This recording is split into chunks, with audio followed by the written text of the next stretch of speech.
ഹരേ കൃഷ്ണ. ശ്രീമദ് ഭാഗവതം ചതുർത്ഥസ്കന്ധം 22-ാമത്തെ അധ്യായം. ഇതിൽ 59-ാമത്തെ ശ്ലോകം വരെ എടുത്തു. ബാക്കിയുള്ള ഭാഗങ്ങൾ നമുക്ക് കേൾക്കാം. അതുവരെയുള്ള ഭാഗങ്ങൾ നമുക്കൊന്ന് ചൊല്ലി നോക്കാം. ഓം നമോ ഭഗവതേ വാസുദേവായ. ശ്രീമദ് ഭാഗവതേ ചതുർത്ഥസ്കന്ധേ അഥ ദ്വാവിംശോऽധ്യായः. മൈത്രേയ ഉവാച. ജനേഷു പ്രഗണൽസ്വേവം പൃഥും പൃഥുലവിക്രമം തത്രോപജഗ്മുർമുനയശ്ചത്വാരഃ സൂര്യവർച്ചസഃ താംസ്തു സിദ്ധേശ്വരാൻ രാജാ വ്യോംനോവതരതോർച്ചിഷാ ലോകാനപാപാൻ കുർവത്യ സാനുഗോചഷ്ടലക്ഷിതാൻ തദ്ദർശനോൽഗതാൻ പ്രാണാൻ പ്രത്യാദിൽ സുരിവോത്ഥിതഃ സ സദസ്യാനുഗോ വൈന്യ ഇന്ദ്രിയേശോ ഗുണാനിവ ഗൗരവാദ്യന്ത്രിതസഭ്യ പ്രശ്രയാനദഗന്ധരഃ വിധിവത് പൂജയാം ചക്രേ ഗൃഹീതാഭ്യർഹണാസനാൻ തത്പാദശൗചസലിലൈർമാർജിതാളകബന്ധന തത്ര ശീലവതാം വൃത്തമാചരൻ മാനയന്നിവ ഹാടകാസന ആസീനാൻ സ്വധിഷ്ണ്യേഷ്വിവ പാവകാൻ ശ്രദ്ധാ സംയമ സംയുക്ത പ്രീതപ്രാഹ ഭവാഗ്രജാൻ. പൃഥുരുവാച. അഹോ ആചരിതം കിം മേ മംഗളം മംഗളായനാഃ യസ്യ വോ ദർശനം ഹ്യാസീത് ദുർദർശാനാം ച യോഗിഭിഃ കിം തസ്യ ദുർലഭതരമിഹ ലോകേ പരത്ര ച യസ്യ വിപ്രാ പ്രസീദന്തി ശിവോ വിഷ്ണുശ്ച സാനുഗഃ നൈവ ലക്ഷയതേ ലോകോ ലോകാൻ പര്യടതോപി യാൻ യഥാ സർവദൃശം സർവ ആത്മാനം യേസ്യ ഹേതവ അഥന അപി തേ ധന്യാ സാധവോ ഗൃഹമേധിനഃ യദ്ഗൃഹാഹ്യർഹ്യവര്യാംബു തൃണഭൂമീശ്വരാവരാഃ വ്യാളാലയദ്രുമാ വൈ തേപ്യരിക്താഖില സമ്പദ യദ്ഗൃഹാസ്തീർത്ഥപാദീയപാദതീർത്ഥ വിവർജിതാഃ സ്വാഗതം വോ ദ്വിജശ്രേഷ്ഠ യദ്വ്രതാനി മുമുക്ഷവഃ ചരന്തി ശ്രദ്ധയാ ധീര ബാലാ ഏവ ബൃഹന്തി ച കച്ചിന്ന കുശലം നാഥ ഇന്ദ്രിയാർത്ഥാർത്ഥവേദിനാം വ്യസനാവാപയേ തസ്മിൻ പതിതാനാം സ്വകർമ്മഭിഃ ഭവത്സു കുശലപ്രശ്ന ആത്മാ രാമേഷു നേഷ്യത്തെ കുശലാകുശലായത്ര ന സന്തി മതിവൃത്തയഃ തദഹം കൃതവിശ്രംഭഃ സുഹൃദോ വസ്തപസ്വിനാം സംപൃച്ഛേ ഭവയേ തസ്മിൻ ക്ഷേമക്കേനാഞ്ജസാ ഭവേത് വ്യക്തമാത്മവതാം ആത്മാ ഭഗവാനാത്മഭാവനഃ സ്വാനാമനുഗ്രഹായേ മാം സിദ്ധരൂപീ ചരത്യജഃ. മൈത്രേയ ഉവാച. പൃഥോസ്തൽ സൂക്തമാകർണ്യസാരം സുഷ്ഠുമിതം മധു സ്മയമാനൈവ പ്രീത്യ കുമാരപ്രത്യുവാചഃ. സനൽകുമാര ഉവാച. സാധുപൃഷ്ടം മഹാരാജ സർവഭൂതഹിതാത്മന ഭവതാ വിദുഷാ ചാപി സാധൂനാം മതിരീദൃശി സംഗമഃ ഖലു സാധൂനാം ഉഭയേഷാം ച സമ്മതഃ യൽ സംഭാഷണ സംപ്രശ്ന സർവേഷാം വിതനോതിശം അസ്ത്യേവ രാജൻ ഭവതോ മധുദ്വിഷ പാദാരവിന്ദസ്യ ഗുണാനുവാദനേ രതിർദുരാപാവിധുനോതി നൈഷ്ഠികീ കാമം കഷായം മലമന്ദരാത്മന ശാസ്ത്രേഷ്വിയാനേവ സുനിശ്ചിതോ നൃണാം ക്ഷേമസ്യ സദ്ര്യഗ്വിമൃശേഷു ഹേതുഃ അസംഗാത്മവ്യതിരിക്ത ആത്മനി ദൃഢാ രതിർബ്രഹ്മണി നിർഗുണേ ചയാം സാ ശ്രദ്ധയാ ഭഗവദ്ധർമ്മചര്യയാ ജിജ്ഞാസയാധ്യാത്മികയോഗനിഷ്ഠയാ യോഗേശ്വരോപാസനയാ ച നിത്യം പുണ്യശ്രവ കഥയാ പുണ്യയാ ച അർത്ഥേന്ദ്രിയാ രാമസഗോഷ്ഠ്യതൃഷ്ണയാ തത്സമ്മതാനാമപരിഗ്രഹേണ ച വിവിക്തരുച്യാ പരിതോഷാത്മൻ വിനാഹരേർഗുണപീയൂഷപാനാത് അഹിംസയാ പാരമഹംസ്യചര്യയാ സ്മൃത്യാ മുകുന്ദാചരിതാഗ്രസീധുനാ യമൈരകാമൈർനിയമൈശ്ചാപ്യനിന്ദയാ നിരീഹയാ ദ്വന്ദ്വതിതിക്ഷയാ ച ഹരേർമുഹുസ്തൽപരകർണപൂരഗുണാഭിധാനേന വിജൃംഭമാണയാ ഭക്ത്യാ ഹ്യസംഗഃ സദസത്യനാത്മനി സ്യാന്നിർഗുണേ ബ്രഹ്മണി ചാഞ്ജസാരതി യദാ രതിർബ്രഹ്മണി നൈഷ്ഠികീ പുമാനാചാര്യവാൻ ജ്ഞാനവിരാഗരം ഹസാ ദഹത്യവീര്യം ഹൃദയം ജീവകോശം പഞ്ചാത്മകം യോനിമിവോത്ഥിതോ ഗൃഹീ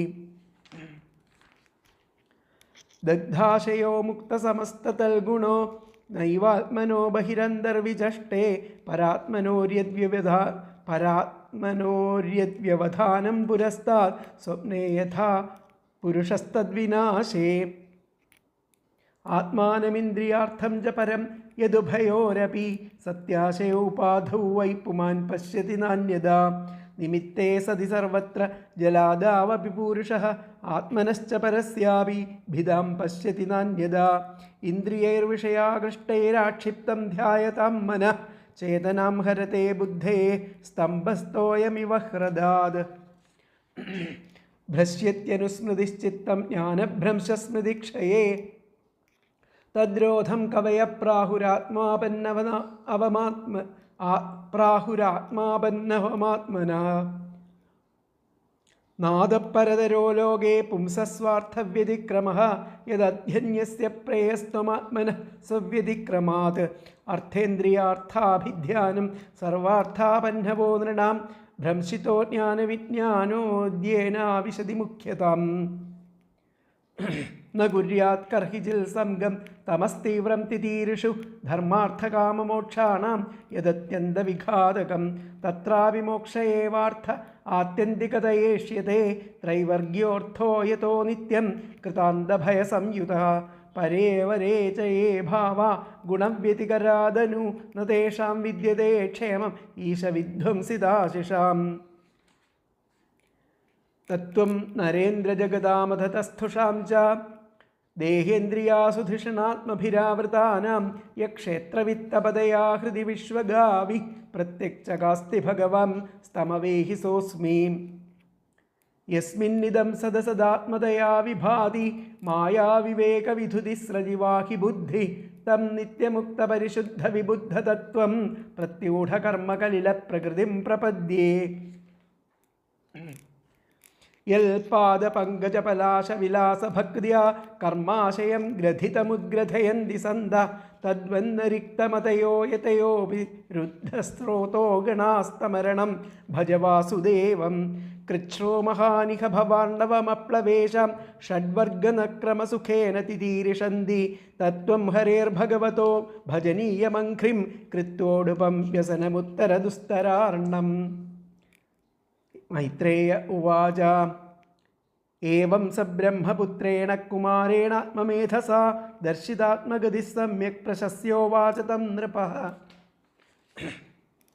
രാജോവാച കൃതോ മേനുഗ്രഹപൂർവം ഹരിണാർത്താനുകമ്പിനാ തമാപാദയിതും ബ്രഹ്മൻ ഭഗവൻ യൂയമാഗതാഃ നിഷ്പാദിതശ്ച കാസ്നേന ഭഗവദ്ഭിർഗൃണാലുഭിഃ സാധുച്ഛിഷ്ടം ഹി മേ സർവം ആത്മനാ സഹ കിം ദദേ പ്രാണാധാരാസുതാ ബ്രഹ്മൻ ഗൃഹാശ്ച സപരിച്ഛദാഃ രാജ്യം ബലം മഹീകോശ ഇതി സർവം നിവേദിതം സൈനാപത്യം ച രാജ്യം ച ദണ്ഡനേതൃത്വമേവ ച സർവലോകാധിപത്യം ച വേദശാസ്ത്രവിദർഹതി സ്വമേവ ബ്രാഹ്മണോ ഭുങ്ക്തേ സ്വം വസ്തേ സ്വം ദദാതി ച തസ്യൈവാനുഗ്രഹേണാന്നം ഭുഞ്ജതേ ക്ഷത്രിയാദയഃ യൈരീദൃശീ ഭഗവതോ ഗതിരാത്മവാദേ ഏകാന്തതോ നിഗമിഭിഃ പ്രതിപാദിതോ നഃ തുഷ്യന്വദഭ്രകരുണാ സ്വകൃതേന നിത്യം കോ നാമ തൽപ്രതികരോതി വിനോദപാത്രം മൈത്രേയ ഉവാച താത്മയോഗപതയ ആദിരാജേന പൂജിതാഃ ശീലം തദീയം ശംസന്ത ഖേ ഭൂവൻ മിഷതാം നൃണാം വൈന്യസ്തു ധുര്യോ മഹതാം സംസ്ഥിത്യാധ്യാത്മശിക്ഷയാ ആപ്തകാമമിവാത്മാനം മേന ആത്മന്യവസ്ഥിതഃ കർമാണി ച യഥാകാലം യഥാദേശം യഥാബലം യഥോചിതം യഥാവിത്തമകരോ ബ്രഹ്മസാൽകൃതം ഫലം ബ്രഹ്മണി വിന്യസ്യ നിർവിഷംഗസ്സമാഹിതഃ കർമാധ്യക്ഷം ച മന്വാന ആത്മാനം പ്രകൃതേ പരം ഗൃഹേഷു വർത്തമാനോപി സ സാമ്രാജ്യശ്രിയാൻവിതഃ നാസജ്ജതേന്ദ്രിയാർത്ഥേഷു നിരഹം മതിരർക്കവത് ഏവമധ്യാത്മയോഗേന കർമാണ്യനുസമാചരൻ പുത്രാനുൽപാദയാമാസ പഞ്ചാർത്തിഷ്യാത്മസമ്മതാൻ വിചിതാശ്വം ധൂമ്രകേശം ഹര്യക്ഷം ദ്രവിണം മൃഗം സർവേഷാം ലോകപാലാനാം ദധാരൈകപൃഥുർഗുണാൻ ഗോപീഥായ ജഗത്സൃഷ്ടേ കാലേ സ്വേ സ്വേച്യുതാത്മകഃ മനോവാഗ്വൃത്തിഭിः സൗമ്യേർ ഗുണൈः സംരഞ്ജയൻ പ്രജാം രാജേത്യധാം നാമധേയം സോമരാജ ഇവാപരഃ സൂര്യവദ്വിസൃജൻ ഗൃഹ്ണൻ പ്രതപംശ്ച ഭുവോ വസു ദുർധർഷസ്തേജസേവാഗ്നിർ മഹേന്ദ്രൈവ ദുർജയഃ തിദിക്ഷയാധരിത്രീവ ദ്യൗരിവാഭീഷ്ടദോ നൃണാം വർഷതി സ്മേധാ കാമം പർജന്യൈവ ദർപ്പയൻ സമുദ്രൈവ ദുർബോധ സത്വേനാജലരാടിവ. 89ാമത്തെ ശ്ലോകം വരെ എടുത്തു. അടുത്ത ഭാഗങ്ങൾ അടുത്ത 60ാമത്തെ ശ്ലോകം.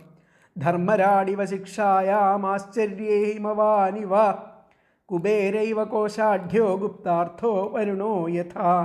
ധർമ്മരാടിവ ശിക്ഷായാം ആശ്ചര്യേഹിമവാനിവ കുബേരൈവ കോശാഢ്യോ ഗുപ്താർത്ഥോ വരുണോ യഥാ. അപ്പോൾ ആ ശിക്ഷിക്കുന്ന കാര്യത്തിൽ ധർമ്മരാജ് യമധർമ്മരാജിനെ പോലെ ഇത് 60 എടുത്തതാണ്. ആശ്ചര്യം തോന്നിക്കുന്നതിൽ ഹിമവാൻ ഇത് ഇന്നലെ എടുത്തതാണ് ധർമ്മരാടിവ. അപ്പോൾ അടുത്ത ശ്ലോകമാണ് പഠിക്കാനുള്ളത്.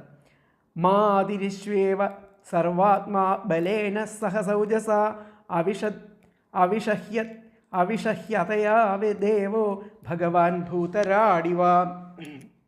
മാതരിശ്വേവ സർവാത്മാ ബലേന സഹ സൗജസ അവിഷഹ്യതയാ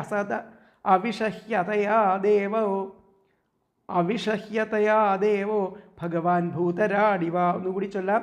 മാതരിശ്വേവ സർവാത്മാ ബലേന സഹ സൗജസ അവിഷഹ്യതയാ ദേവോ ഭഗവാൻ ഭൂതരാടിവ. അപ്പോൾ ബലം ആ ഉൾക്കരുത്ത് ഓജസ്. ബലേന സഹസാ ഓജസ എന്ന് പറയുന്ന ബലം ആ ഉൾക്കരുത്ത് ഓജസ് ഇവ കൊണ്ട് അദ്ദേഹം ആ സർവഗതനായിരിക്കുന്ന ആ സർവ്വത്തിലും വ്യാപിച്ചിരിക്കുന്ന വായുവിനെ പോലെ ആണ്. അവിഷഹ്യതയാ അസഹ്യമായ വീര്യത്താൽ ആ ഭഗവാനായിരിക്കുന്ന ആ ദേവൻ ശ്രീരുദ്രനെ പോലെയും ആണ്. ആ ദേവൻ വിരാട് സ്വരൂപനായിരിക്കുന്ന ആ ഭഗവാൻ ഇല്ലെങ്കിൽ വിഷ്ണു ഭഗവാൻ ആരെപ്പോലെ ഇരിക്കുന്നു? ഭൂതരാട്ട് ശ്രീരുദ്രദേവനെ പോലെ ആയിരുന്നു എന്നർത്ഥം. ബലേന മാതരിശ്വേവ എന്ന് പറഞ്ഞാൽ വായുവിനെ പോലെ. സർവാത്മാ എല്ലാറ്റിലും ആത്മാവായിട്ട്. ബലേന ബലം, ഉൾക്കരുത്ത്, സഹസൗജസ ഓജസ് ഇവയെല്ലാം ചേർത്തുകൊണ്ട് സർവഗനായിരിക്കണം, എല്ലായിടത്തും നിറഞ്ഞിരിക്കണം. വായുവിനെ പോലെ. അതുപോലെ അവിഷഹ്യതയാ എന്ന് പറഞ്ഞു കഴിഞ്ഞാൽ അസഹ്യമായിരിക്കുന്ന വീര്യങ്ങളെ കൊണ്ട് ദേവോ ആ ഭഗവാൻ ആയിരിക്കുന്ന ആ വിഷ്ണു ഭൂതരാട് ദേവ ഇവ ആ ശ്രീരുദ്രനെ പോലെയും ആയിരുന്നു ആണ് അതിൻ്റെ അർത്ഥം. അപ്പോൾ ഇതിലത്തെ പദങ്ങൾ ബലേന ബലം, സഹസ ഉൾക്കരുത്ത്, ഓജസ ഓജസ് ഇവ കൊണ്ട്, സർവാത്മാ സർവകനായിരിക്കുന്ന, മാതരിശ്വ ഇവ വായുവെ പോലെയും, അവിഷഹ്യതയാ അസഹ്യമായിരിക്കുന്ന വീര്യത്താൽ, ഭഗവാനായിരിക്കുന്ന ഭൂതരാട് ദേവ ഇവ ശ്രീരുദ്രനെ പോലെയും ആയിരുന്നു അർത്ഥം. ഒന്നുകൂടി പറയാം. ബലേന ബലം, സഹസ ഉൾക്കരുത്ത്, ഓജസ ഓജസ് ഇവ കൊണ്ട്, സർവാത്മാ സർവകനായിരിക്കുന്ന, മാതരിശ്വ ഇവ വായുവെ പോലെയും, അവിഷഹ്യതയാ അസഹ്യമായിരിക്കുന്ന വീര്യത്താൽ, ഭഗവാനായിരിക്കുന്ന ഭൂതരാട് ദേവ ഇവ ശ്രീരുദ്രനെ പോലെയും ആയിരുന്നു. അപ്പോൾ ഇതിൽ തന്വയം ബലേന സഹസ ഓജസ സർവാത്മാ മാതരിശ്വ ഇവ അവിഷഹ്യതയാ ഭഗവാൻ ഭൂതരാട് ദേവ ഇവ. എന്നുകൂടി പറയാം. ബലേന സഹസ ഔജസ സർവാത്മാ മാതരിശ്വ ഇവ അവിഷഹ്യതയാ ഭഗവാൻ ഭൂതരാട് ദേവ ഇവ. അതായത് ബലം, ഉൾക്കരുത്ത്, ഓജസ് ഇവ കൊണ്ട് അസർവകനായിരിക്കുന്ന വായുവെ പോലെയും, അസഹ്യമായ വീര്യത്താൽ ഭഗവാനായിരിക്കുന്ന ആ ശ്രീരുദ്രനെ പോലെയും ആയിരുന്നു എന്നുള്ളതാണ് ഇവിടെ പറഞ്ഞിരിക്കുന്നത്.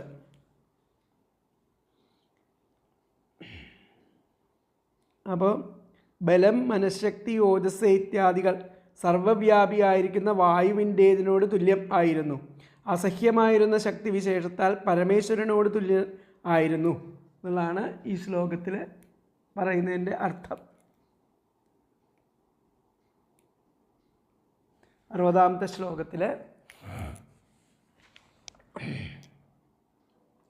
ബലം, ഉൾക്കരുത്ത്, ഓജസ് ഇവ കൊണ്ട് സർവാത്മാവായിരിക്കുന്ന വായുവിനെ പോലെയും അസഹ്യമായ വീര്യത്താൽ ഭഗവാനായിരിക്കുന്ന രുദ്രനെ പോലെയും രുദ്രദേവനെ പോലെയും ആയിരുന്നു.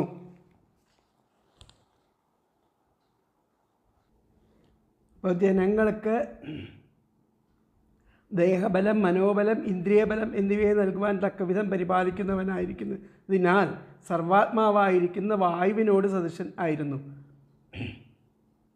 യുദ്ധത്തിലേർപ്പെട്ടാൽ ശത്രുക്കൾക്ക് സഹിപ്പാൻ കഴിയാത്തതായിരിക്കുന്ന പരാക്രമമുള്ളതുകൊണ്ട് ഭഗവാനായ ശ്രീരുദ്രന് തുല്യനും ആയിരിക്കുന്നു എന്നുള്ളതാണ് ഈ ശ്ലോകത്തിൻ്റെ അർത്ഥം. അപ്പോൾ ഇതിലത്തെ വ്യാഖ്യാനം നമുക്ക് നോക്കാം. ഇതിൽ പറയണത് വായുരിവ സർവത്ര, വായുവിനെ പോലെ എല്ലായിടത്തും ഗമനാശക്തി, ഗമിക്കാൻ ശക്തിയുള്ള ആളായിരുന്നു. അതുപോലെ ശ്രീരുദ്ര ഇവ വിഷഹ്യ, സഹിക്കാനാവാത്ത എന്താ ഇവിടെ പറഞ്ഞത്,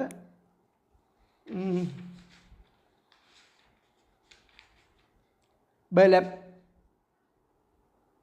അസഹ്യമായ വീര്യം, അസഹ്യമായിട്ടുള്ള വീര്യം ഉള്ളതുകൊണ്ട് ശ്രീരുദ്ര ഇവാവിഷഹ്യ, അസഹ്യമായ വീര്യമുള്ളതുകൊണ്ട് ശ്രീരുദ്രനെ പോലെയും വായുരിവ സർവത്ര ഗമനശക്തി, വായുവിനെ പോലെ സർവത്ര ഗമിക്കാനുള്ള ശക്തിയുള്ള ആളായി. അപ്പോൾ ഇത് വ്യാഖ്യാനം വന്നിട്ട് വായുരിവ സർവത്ര ഗമനശക്തി ശ്രീരുദ്ര ഇവാ വിഷഹ്യ എന്നുകൂടി പറയാം. വായുരിവ സർവത്ര ഗമനശക്തി ശ്രീരുദ്ര ഇവാ വിഷഹ്യ എന്നുള്ളതാണ് 60-ാമത്തെ ശ്ലോകത്തിൻ്റെ അർത്ഥമായിട്ട് വരുന്നത്. അപ്പോൾ അടുത്ത ശ്ലോകം നമുക്ക് നോക്കാം. കന്ദർപ്പ ഇവ സൗന്ദര്യ, മന്മഥൻ പോലെയുള്ള സൗന്ദര്യം, കാമദേവനെ പോലെയുള്ള സൗന്ദര്യം. കന്ദർപ്പ ഇവ സൗന്ദര്യേ മനസ്വീ മൃഗരാടിയ, ഉൾക്കരുത്തുകൊണ്ട് മൃഗരാടിവ, മൃഗരാജാവായിരിക്കുന്ന സിംഹത്തെ പോലെ. വാത്സല്യേ മനുവനൃണാം, വാത്സല്യത്തിൽ ആ മനുവിനെ പോലെയും. പ്രഭുത്വേ ഭഗവാൻ അജഹ, പ്രഭുത്വം കൊണ്ട് ആ ഭഗവാനായിരിക്കുന്ന ആ ബ്രഹ്മദേവന് തുല്യനും ആയിരുന്നു. കന്ദർപ്പ ഇവ സൗന്ദര്യേ, ആ സൗന്ദര്യത്തിൽ ആ കാമദേവനെ പോലെയും. മനസ്വീ മൃഗരാടിവ, ആ ഉൾക്കരുത്തുകൊണ്ട് ആ സിംഹരാജനെ പോലെയും. വാത്സല്യേ മനുവനൃണാം, വാത്സല്യത്തിൽ ആ മനുവിന് സമനും. പ്രഭുത്വത്തിൽ ആ ഭഗവാൻ അജഹ, ഭഗവാനായിരിക്കുന്ന ആ ബ്രഹ്മദേവന് തുല്യനും ആയിരുന്നു. അപ്പോൾ ഇതിലത്തെ പദങ്ങൾ സൗന്ദര്യത്തിൽ. കന്ദർപ്പഹ ഇവ, കാമദേവൻ എന്നതുപോലെയും. മനസ്വി, ഉൾക്കരുത്തുകൊണ്ട് മൃഗരാട് ഇവ, സിംഹം പോലെയും. നൃണാം, പ്രജകളുടെ വാത്സല്യത്തിൽ. മനുവത്, മനുവിനെ പോലെയും. പ്രഭുത്വത്തിൽ ഭഗവാനജഹ, ഭഗവാൻ ബ്രഹ്മാവിനെ പോലെയും ആയിരുന്നു. ഒന്നുകൂടി പറയാം. സൗന്ദര്യത്തിൽ കന്ദർപ്പഹ ഇവ, കാമദേവൻ എന്ന പോലെയും. മനസ്വി, ഉൾക്കരുത്തുകൊണ്ട് മൃഗരാട് ഇവ, സിംഹത്തെ പോലെയും. നൃണാം, പ്രജകളുടെ വാത്സല്യത്തിൽ. മനുവത്, മനുവിനെ പോലെയും. പ്രഭുത്വത്തിൽ ഭഗവാൻ അജഹ, ആ ഭഗവാൻ ബ്രഹ്മാവും ആയിരുന്നു. അപ്പോൾ ഇതിലത്തെ അന്വയം വന്നിട്ട് സൗന്ദര്യേ കന്ദർപ്പഹ ഇവ, മനസ്വി മൃഗരാട് ഇവ, നൃണാം വാത്സല്യേ മനുവത്, പ്രഭുത്വേ ഭഗവാൻ അജഹ. എന്നുകൂടി പറയാം. സൗന്ദര്യേ കന്ദർപ്പഹ ഇവ, മനസ്വി മൃഗരാട് ഇവ, നൃണാം വാത്സല്യേ മനുവത്, പ്രഭുത്വേ ഭഗവാൻ അജഹ. സൗന്ദര്യത്തിൽ ആ കാമദേവൻ എന്ന പോലെയും. ഉൾക്കരുത്തുകൊണ്ട് ആ സിംഹം പോലെയും. പ്രജകളുടെ വാത്സല്യത്തിൽ ആ മനുവിനെ പോലെയും. പ്രഭുത്വത്തിൽ ഭഗവാൻ ബ്രഹ്മാവിനെ പോലെയും ആയിരുന്നു. അപ്പോൾ കാമദേവനെ പോലെ സുന്ദരനും, സിംഹത്തെപ്പോലെ ധീരനും, മനുവിനെ പോലെ മനുഷ്യസ്നേഹിയും, പ്രഭുത്വത്തിൽ ബ്രഹ്മദേവൻ തന്നെയും ആയിരുന്നു അദ്ദേഹം എന്നുള്ളതാണ് പറയുന്നത്. അപ്പോൾ സൗന്ദര്യത്തിൽ മന്മഥനു സമാനനും, ധൈര്യത്തിൽ സിംഹത്തിന് സദൃശനുമായിരുന്നു. മനുഷ്യരെ സ്നേഹിക്കുന്ന വിഷയത്തിൽ മനുവിന് തുല്യനും, പ്രഭുത്വത്തിൽ ഭഗവാൻ ബ്രഹ്മദേവൻ ആ വേദശാസ്ത്ര ആദികളുടെ ആജിജ്ഞാസാ വിഷയത്തിൽ വ്യാഴാചാര്യന് തുല്യൻ, ഇന്ദ്രിയാദികളെ അടക്കുന്ന കാര്യത്തിൽ ശ്രീ വിഷ്ണുവിന് തുല്യൻ. അടുത്ത ശ്ലോകത്തിലാണ് അതൊക്കെ പറയുന്നത്. അപ്പോൾ ഇവിടെ പറയുന്നത് സൗന്ദര്യത്തിൽ കാമദേവനെ പോലെയും ധീരതയിൽ സിംഹത്തെ പോലെയും വാത്സല്യത്തിൽ മനുവിനെ പോലെയും സർവരെയും ഭരിക്കുന്നതിൽ ബ്രഹ്മാവെന്ന പോലെയും ആയിരുന്നു. അപ്പോൾ ഇതിൽ വ്യാഖ്യാനത്തിൽ സൗന്ദര്യെ കാമ ഇവ, സൗന്ദര്യത്തിൽ കാമദേവൻ, സിംഹ ഇവ മനസ്വി, ഉൾക്കരുത്തിൽ സിംഹത്തിന് തുല്യനും, പ്രഭുത്വേ ബ്രഹ്മേവ, പ്രഭുത്വത്തിൽ ബ്രഹ്മദേവന് തുല്യനും ആയിരുന്നു. ഒന്നുകൂടി പറയാത്ത വ്യാഖ്യാനം സൗന്ദര്യെ കാമ ഇവ, സൗന്ദര്യത്തിൽ കാമദേവനും, സിംഹ ഇവ മനസ്വി, ആ ഉൾക്കരുത്തിൽ സിംഹത്തിന് തുല്യനും, പ്രഭുത്വേ ബ്രഹ്മൈവ, ആ പ്രഭുത്വത്തിൽ ബ്രഹ്മദേവന് തുല്യനും ആയിരുന്നു ദേഹം. അപ്പോൾ വ്യാഖ്യാനം സൗന്ദര്യെ കാമ ഇവ സിംഹ ഇവ മനസ്വി പ്രഭുത്വേ ബ്രഹ്മൈവ എന്നുള്ളതാണ് ആ ശ്ലോകത്തിൻ്റെ അർത്ഥം വരുന്നത്. അപ്പോൾ അടുത്ത ശ്ലോകം നമുക്ക് നോക്കാം. ബൃഹസ്പതിർ ബ്രഹ്മവാദേ ആത്മവത്വേ സ്വയം ഹരി ഭക്തിയാ ഗോഗുരുവിപ്രേഷു വിശ്വക്സേനാനുവർത്തിഷു ഹ്രിയാ പ്രശ്രയശീലാഭ്യാം ആത്മതുല്യപരാദ്യമേ.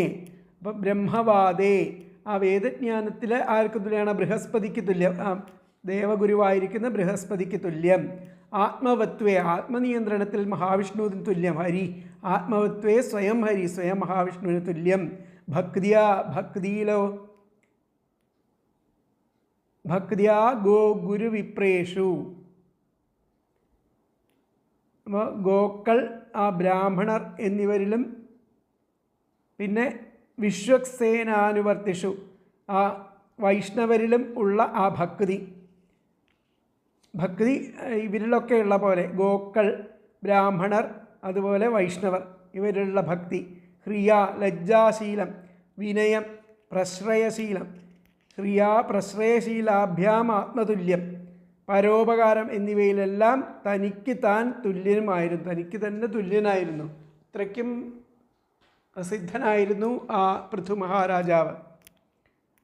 ബ്രഹ്മവാദേ, വേദജ്ഞാനത്തിൽ ബൃഹസ്പതി തന്നെയും, ആത്മവത്വേ, ആത്മനിയന്ത്രണത്തിൽ ഹരിഹി, സ്വയം ഹരിഹി, സ്വയം തന്നെയും, മഹാവിഷ്ണു തന്നെയും, ഗോഗുരുവിപ്രേഷു, ഗോക്കൾ, ഗുരുജനങ്ങൾ, ബ്രാഹ്മണർ എന്നിവരിലും, വിശ്വക്സേനാനുവർത്തിഷു, വൈഷ്ണവരിലും, ഭക്തി, ഹ്രിയ, ലജ്ജാശീലം, പ്രശ്രയശീലാഭ്യാം, വിനയശീലഗുണം, പരോദ്യമേ, പരോപകാരം ചെയ്യുന്നതിലെല്ലാം ആത്മതുല്യ, തനിക്ക് താൻ തുല്യനുമായിരുന്നു ആ പൃഥു മഹാരാജാവ്.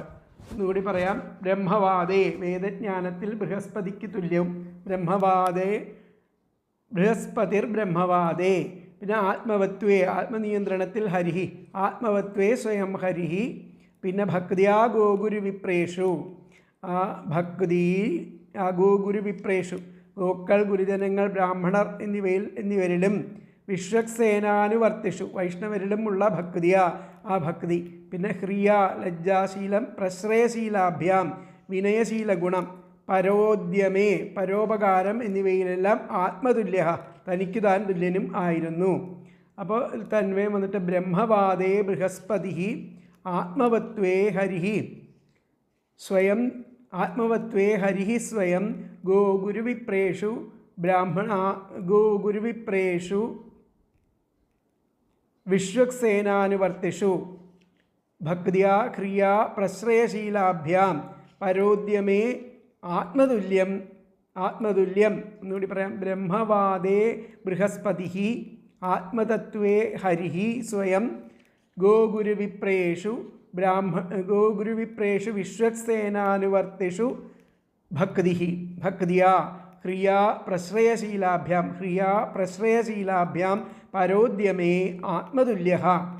അപ്പോൾ ആ വേദജ്ഞാനത്തിൽ ആ ബൃഹസ്പതി തന്നെയും ആത്മനിയന്ത്രണത്തിൽ മഹാവിഷ്ണു തന്നെയും ഗോക്കൾ, ഗുരുജനങ്ങൾ, ബ്രാഹ്മണർ എന്നിവരിലും അതുപോലെ വൈഷ്ണവരിലും ഉള്ള ഭക്തി, അതുപോലെ ലജ്ജാശീലം, വിനയശീലം, പരോപകാരം എന്നിവയിലെല്ലാം ആ തനിക്ക് താൻ തുല്യനും ആയിരുന്നു ആ ഋതുമഹാരാജാവ് ബൃഹസ്പതിർ ബ്രഹ്മവാദേ ആത്മവത്വേ സ്വയം ഹരിഹി ഭക്തിയാ ഗോ ഗുരുവിപ്രേഷു വിശ്വക്സേനാനുവർത്തിഷു ഹ്രിയാ പ്രശ്രയശീലാഭ്യാം ആത്മതുല്യപരോദ്യമേ.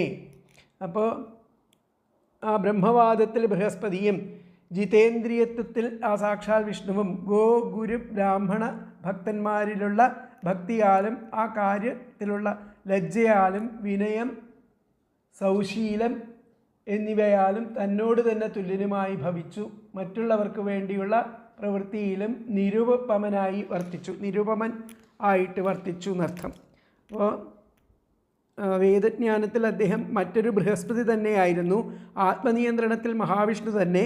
ഗോക്കൾ ഗുരുനാഥന്മാർ, ബ്രാഹ്മണർ, ഭാഗവതോത്തമന്മാർ എന്നിവരിലുള്ള ആ ഭക്തി, ലജ്ജാശീലം, വിനയം, പരോപകാരം ഇത്യാദികൾക്ക് അദ്വിതീയനും ആയിരുന്നു എന്നാണ് അതിൻ്റെ ആ മീനിങ് വരുന്നത്. അപ്പോൾ ഗോക്കൾ ഗുരുഭൂതന്മാർ, ബ്രാഹ്മണർ. അപ്പോൾ ഇവിടെ പറഞ്ഞു എന്താണ്, വേദശാസ്ത്രാദികളുടെ ജ്ഞാനവിഷയത്തിൽ വ്യാഴാചാര്യന് തുല്യൻ. ഇന്ദ്രിയാദികളെ അടക്കുന്ന കാര്യത്തിൽ ശ്രീ വിഷ്ണുവിനോട് തുല്യൻ. ഗോക്കൾ ഗുരുഭൂതന്മാർ, ബ്രാഹ്മണർ, ഭഗവത് ഭക്തന്മാർ ഇവരിലുള്ള ഭക്തി കൊണ്ടും ലജ്ജ കൊണ്ടും വിനയം കൊണ്ടും സൗമ്യഭാവം കൊണ്ടും അന്യന്മാരുടെ ഗുണങ്ങൾക്ക് വേണ്ടി പരിശ്രമിക്കുന്നത് കൊണ്ടും ആത്മതുല്യനും ആകുന്നു. ഈ കാര്യങ്ങളിൽ സാദൃശ്യം പറയാൻ യോഗ്യരായിട്ട് അന്യന്മാരില്ലാത്തതുകൊണ്ട് ആത്മതുല്യനെന്ന് അവിടെ കാണിച്ചിരിക്കുന്നു. അപ്പോൾ ഇതിലത്തെ വ്യാഖ്യാനത്തിൽ ബ്രഹ്മവാദേ ബൃഹസ്പതിരിവ, ബ്രഹ്മവാദത്തിൽ ബൃഹസ്പതിക്ക് തുല്യൻ. ഗോ ഗുരുവിപ്രാതിഷ്വാത്മനൈവ, ആത്മനൈവ തുല്യ. ഗോക്കൾ ഗുരുക്കന്മാർ, ബ്രാഹ്മണർ, വൈഷ്ണവർ, ഭാഗവതോത്തമന്മാർ ഇവരോടൊക്കെയുള്ള ആ ഭക്തിയിൽ ആത്മതുല്യേഷു, സ്വന്തം ആത്മാവിന് തുല്യൻ. അതാണ് ബ്രഹ്മവാദേ ബൃഹസ്പതിർ ഇവ ഗോ ഗുരുവിപ്രാതിഷ്വാത്മനൈവ തുല്യ, ആത്മന്യൈവ തുല്യ. ഒന്നുകൂടി പറയാം വ്യാഖ്യാനം. ബ്രഹ്മവാദേ ബൃഹസ്പതിരിവ ഗോ ഗുരുവിപ്രാതിഷ്വാത്മനൈവ ആത്മനൈവ തുല്യ എന്നുള്ളതാണ് അതിലത്തെ ആ വ്യാഖ്യാനത്തിൽ വരുന്നത്. അപ്പോൾ അടുത്ത ശ്ലോകം 63-ാമത്തെ ശ്ലോകം. 63-ാമത്തെ ശ്ലോകം. കീർത്യോർധ്വഗീതയാ പുംഭിസ്ത്രൈലോക്യേ തത്ര തത്ര പ്രവിഷ്ടകർണരന്ധ്രേഷു സ്ത്രീണാം രാമ സതാമിവ. കീർത്യോർധ്വഗീതയാ പുംഭിസ്ത്രൈലോക്യേ തത്ര തത്ര പ്രവിഷ്ടകർണരന്ധ്രേഷു സ്ത്രീണാം രാമ സതാം ഇവ. അപ്പോൾ ഇവിടെ 3 ലോകങ്ങളിലും അതാതിടത്തുള്ള ആ സൽപുരുഷന്മാരിൽ ആ ഉച്ചത്തിൽ വാഴ്ത്തപ്പെട്ട കീർത്തിയിലൂടെ ആ സ്ത്രീകളോടുകൂടി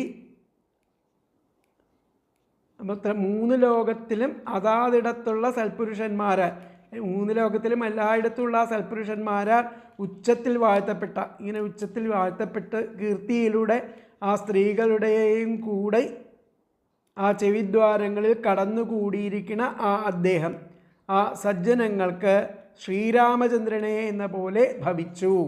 ആശ്ചര്യം, അദ്ദേഹം വളരെ ശ്രീരാമചന്ദ്രന് തുല്യമായിട്ട് അവിടെ ഭവിച്ചു എന്നുള്ളതാണ് പറയുന്നത്. അപ്പോൾ ത്രൈലോക്യേ, ആ 3 ലോകത്തിലും തത്ര തത്ര അതാതിടത്തുള്ള പുംഭിഹി സൽപുരുഷന്മാരാൽ ഊർധ്വഗീതയാ ഉച്ചത്തിൽ വാഴ്ത്തപ്പെട്ട് കീർത്തിയിലൂടെ സ്ത്രീകളുടെയും കൂടി കർണരന്ധ്രേഷു ആ ചെവിദ്വാരങ്ങളിൽ പ്രവിഷ്ട കടന്നുകൂടിയ അദ്ദേഹം സതാം സജ്ജനങ്ങൾക്ക് രാമഃ ഇവ ശ്രീരാമചന്ദ്രന് എന്ന പോലെ ബഭൗഹ ഭവിച്ചു. ത്രൈലോക്യേ 3 ലോകത്തിലും തത്ര തത്ര അതാതിടത്തുള്ള പുംഭിഹി സൽപുരുഷന്മാരാൽ ഊർധ്വഗീതയാ ഉച്ചത്തിൽ വാഴ്ത്തപ്പെട്ട കീർത്തിയിലൂടെ സ്ത്രീകളുടെയും കൂടി കർണരന്ധ്രേഷു ചെവിദ്വാരങ്ങളിൽ പ്രവിഷ്ട കടന്നുകൂടിയ അദ്ദേഹം സതാം സജ്ജനങ്ങൾക്ക് രാമഃ ഇവ ശ്രീരാമചന്ദ്രൻ എന്ന പോലെ ബഭൗഹ ഭവിച്ചു. അപ്പോൾ ഇതിലത്തെ അന്വയം ത്രൈലോക്യേ തത്ര തത്ര പുംഭിഹി ഊർധ്വഗീതയാ സ്ത്രീണാം കർണരന്ധ്രേഷു പ്രവിഷ്ടഃ സതാം രാമഃ ഇവ ബഭൗഹ. ഒന്നുകൂടി പറയാം. ത്രൈലോക്യേ തത്ര തത്ര പുംഭിഹി ഊർധ്വഗീതയാ കീർത്തിയാ സ്ത്രീണാം കർണരന്ധ്രേഷു പ്രവിഷ്ടഃ സതാം രാമഃ ഇവ ബഭൗ. മൂന്ന് ലോകത്തിലും അതാതിടത്തുള്ള അസത്പുരുഷന്മാരാൽ ഉച്ചത്തിൽ വാഴ്ത്തപ്പെട്ട കീർത്തിയിലൂടെ ആ സ്ത്രീകളുടെയും കൂടി ആ ചെവിദ്വാരങ്ങളിൽ കടന്നുകൂടിയ അദ്ദേഹം ആ സജ്ജനങ്ങൾക്ക് ശ്രീരാമചന്ദ്രനെ എന്ന പോലെ ഭവിച്ചു. ഇവിടെ ത്രൈലോക്യം ആകമാനമുള്ള പുരുഷന്മാർ ആ പൃഥുവിൻ്റെ കീർത്തിയെപ്പറ്റി പുകഴ്ത്തും. അത് സ്ത്രീകളും ശ്രവിക്കും. അങ്ങനെ ശ്രീരാമന് തുല്യം സജ്ജന സമ്മതനും ആയിത്തീർന്നു ആ പൃഥു മഹാരാജാവ്. പർജന്യൻ എന്ന ആ ദ്വാദശാദിത്യന്മാരിൽ ഒരാളാണ് പർജന്യൻ. അശ്വിനത്തിലെ വർഷാധിപൻ പർജന്യൻ എന്ന് കൂർമ്മപുരാണത്തിൽ പറയുന്നുണ്ട്. പർജന്യശ്ച അശ്വിനേ ത്വഷ്ട കാർത്തികേ മാസി ഭാസ്കര അചലരാട്. സുമേര് പർവ്വതം എന്നാണ് അതിൻ്റെ അർത്ഥം. കുബേരൻ കുൽസിതമായിരിക്കുന്ന ബേരം അഥവാ ശരീരം ഉള്ളവൻ എന്നാണ് കുബേരൻ എന്നുള്ളതിൻ്റെ അർത്ഥം. കുൽസിതമായിരിക്കുന്ന ബേരം അഥവാ ശരീരം ഉള്ളവൻ. കോശസ്ഥിതിയിൽ മാത്രമേ സാമ്യതയുള്ളൂ എന്ന് ഉറപ്പിക്കാനാണ് കന്ദർപ്പഹ എന്ന് സൗന്ദര്യേ എന്ന് പ്രത്യേകം പറഞ്ഞിരിക്കുന്നത്. സ്വയം ഹരിഹി എന്ന് പറയാൻ രണ്ട് കാരണമുണ്ട്. പൃഥു മഹാവിഷ്ണുവിൻ്റെ കലാവതാരമായതുകൊണ്ട്, അതുപോലെ കൂടാതെ രാജാക്കന്മാരിൽ സ്വതവേ തന്നെ മഹാവിഷ്ണുവിൻ്റെ അംശമായിട്ടുണ്ടായതുകൊണ്ട്. വിഷ്ണോരംശേന ജായന്തേ പൃഥിവ്യാം ചക്രവർത്തിനഃ മന്വന്തരേഷു സർവേഷു അതീതാനാഗതേഷു വൈ. വായുപുരാണത്തിൽ പറയുന്നുണ്ട്. ലോകപാലാംശത്തെ പറ്റിയിട്ട് പറയുന്നുണ്ട്. പഞ്ചരൂപാണി രാജാനോ ധാരയന്ത്യമിതൗജസഃ അഗ്നേരിന്ദ്രസ്യ സോമസ്യ യമസ്യ ധനദസ്യ ച. നാരദസ്തുതിയിൽ പറയുന്നുണ്ട്. ശക്രാർക്കയമസോമാനാം തദ്വദ്വായോർമഹീപതി രൂപാണി പഞ്ചകുർവീത മഹീപാലന കർമ്മണി. മാർക്കാണ്ഡേയ പുരാണത്തിൽ ശ്രീരാമനുമായിട്ട് പൃഥുവിനുള്ള സാദൃശ്യം ആ അടുത്ത അധ്യായത്തിൽ ശ്ലോകം 30 വ്യാഖ്യാനിക്കുന്നുണ്ട്. അപ്പം ഒന്നുകൂടി പറയാം. പ്രഭുത്വേ ഭഗവാനജഃ എന്നു മുതൽ തുല്യഭാവമല്ല ഭാവമാണ് ഇവിടെ പറയുന്നത്. മറ്റൊരു ബ്രഹ്മാവ്, മറ്റൊരു ബൃഹസ്പതി, മറ്റൊരു ഹരി എന്നൊക്കെയാണ് ഇവിടെ അർത്ഥം വരുന്നത്. അതേ ഒരു ഉപമയായിരുന്നത് ഉല്ലേഖാലങ്കാരമായിട്ട് മാറിയിരിക്കുന്നു. ഏകേന ബഹുധോല്ലേഖോപ്യസൗ വിഷയഭേദതഃ. അതാണ് ലക്ഷണം. ആത്മതുല്യ എന്നിടത്ത് അന്വയാലങ്കാരം. ശ്രീമാൻ ഇത്യാദൗ തദന്വയ. പൃഥുവിൻ്റെ വിശിഷ്ട ഗുണങ്ങളെ പ്രകാശമാക്കുവാൻ വേദവ്യാസ മഹർഷി ആവിഷ്കരിക്കുന്ന കാവ്യാത്മകത കൂടി പരിഗണിക്കണം. ആദ്യം ഉപമാനങ്ങളോടുകൂടി സാദൃശ്യം കാണിച്ചു. പിന്നെ അത് ഉല്ലേഖമായിട്ട് മാറി. ഒടുവിൽ ഉപമാനങ്ങളുടെ അഭാവത്തെ അനന്വയത്തിലൂടെയും വർണ്ണിച്ചു. ഇത്തരം കാവ്യഭാവനകൾ അനന്യസാധാരണങ്ങളാണെന്ന് തന്നെ പറയേണ്ടിയിരിക്കുന്നു എന്നാണ് പറയുന്നത്. അതാണ് കീർത്തിയോർധ്വഗീതയാ പുംഭിസ്ത്രൈലോക്യേ തത്ര തത്ര പ്രവിഷ്ട കർണരന്ധ്രേഷു സ്ത്രീണാം രാമ സതാം ഇവഹ. അപ്പോൾ മൂന്ന് ലോകത്തിലും എങ്ങും ഗാനം ചെയ്യപ്പെടുന്ന കീർത്തി മൂലം സജ്ജനങ്ങളുടെ കർണങ്ങളിൽ ശ്രീരാമനെ പോലെയും സർവസ്ത്രീകളുടെയും കർണങ്ങളിൽ പ്രവേശം ആർന്നവനായിട്ട് തീർന്നു എന്നുള്ളതാണ് പറയുന്നത്. ഇവിടെ ത്രിലോകങ്ങളിലുള്ള ജനങ്ങൾ ഉച്ചത്തിൽ ഗാനം ചെയ്യുന്നതായിരിക്കുന്ന ആ കീർത്തി നിമിത്തം സ്ത്രീകളുടെ കർണപ്രദേശങ്ങളിൽ പ്രവേശിച്ചിരുന്ന രാജാവ് ആ സത്തുക്കൾക്ക് ശ്രീരാമനെ എന്ന പോലെ സമ്മതരായിരുന്നു. അപ്പോൾ ഇതിൽ ഏവം രാജാ ത്രൈലോക്യേ സതാം, ഇപ്രകാരം ത്രിലോകങ്ങളിലും സത്തുക്കളുടെ കർണരന്ധ്രങ്ങളിൽ രാമൻ ഇവ പ്രവിഷ്ട, രാമൻ എന്ന പോലെ അവിടെ പ്രവിഷ്ടമായി ആസീത് ഭവിച്ചു. അപ്പോൾ ഏവം രാജ, ഇപ്രകാരം ആ പൃഥ്വിമഹാരാജാവ് ത്രൈലോക്യേ ത്രിലോകങ്ങളിലും സതാം സജ്ജനങ്ങളുടെ കർണരന്ധ്രേഷു ആ കർണങ്ങളിൽ കൂടി രാമൻ എന്ന പോലെ പ്രവിഷ്ടനായിട്ട് ആസീത് ഭവിച്ചു. രാജാ ത്രിലോക്യേ സതാം കർണരന്ധ്രേഷു രാമ ഇവ പ്രവിഷ്ട ആസീത് എന്നുള്ളതാണ് അതിലത്തെ വ്യാഖ്യാനം. ഏവം രാജ ത്രിലോക്യേ സതാം കർണരന്ധ്രേഷു രാമ ഇവ പ്രവിഷ്ട ആസീത് എന്നുള്ളതാണ് അതിലത്തെ വ്യാഖ്യാനം. ഇതോടുകൂടിയിട്ട് 63-ാമത്തെ ശ്ലോകത്തോട് കൂടിയിട്ട് ഈ അധ്യായം ഇവിടെ അവസാനിക്കുകയാണ്. ഇത് ശ്രീമദ് ഭാഗവതേ മഹാപുരാണേ പാരമഹംസ്യം സംഹിതായാം ചതുർത്ഥസ്കന്ധേ പൃഥുചരിതേ ദ്വാവിംശോധ്യായ. പ്രകാരം 22-ാമത്തെ അധ്യായം ഇവിടെ സമാപിക്കുന്നു. നാളെ അതിൻ്റെ സമർപ്പണം, മറ്റന്നാൾ അതിൻ്റെ ആവിഷ്കാരങ്ങൾ, അടുത്ത ദിവസം അടുത്ത അധ്യായം. അപ്പോൾ എല്ലാവരും എല്ലാം വളരെ ശ്രദ്ധിച്ച് വായിച്ച് അടുത്ത ദിവസം തന്നെ 22-ാമത്തെ അധ്യായം തെറ്റുകൂടാതെ ഭാഗവത സമർപ്പണത്തിൽ സമർപ്പിക്കേണ്ടതാണ്. ഹരേ കൃഷ്ണ.